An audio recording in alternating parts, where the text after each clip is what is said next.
Hi, this is Natalie with The Wisdom Within, and I'm continuing the video series Intuition Primer, your magical inner compass.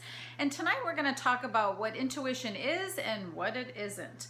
So first off, well, let me read you a definition of intuition. So the definition of intuition is, it is the faculty or act of knowing immediately, directly, and holistically, without rational process and without being aware of how we know. It is also the channel or process through which we access realms of truth and knowledge. So that's one of the definitions of intuition. But how I like to think of intuition is that intuition is not thinking. Intuition is receiving.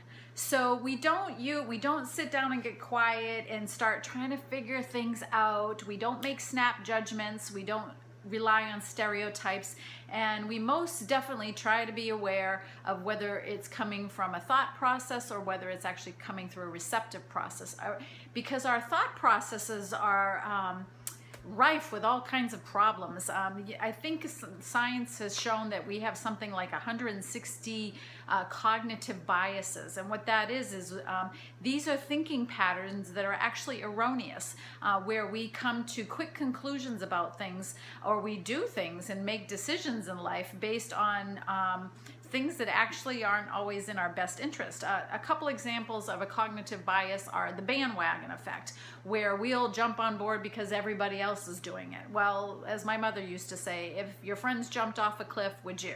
No. So not doing it. So and another one would be, what was the other one they have here? Let's see. It is, a communication bias.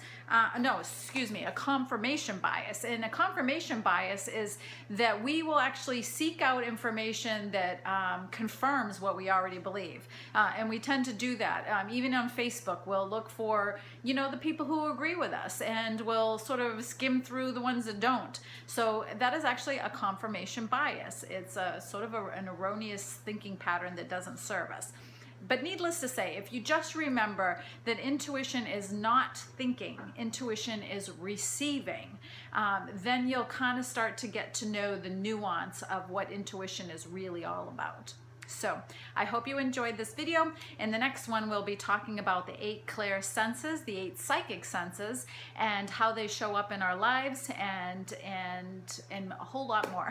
So stay tuned. Thank you for joining me.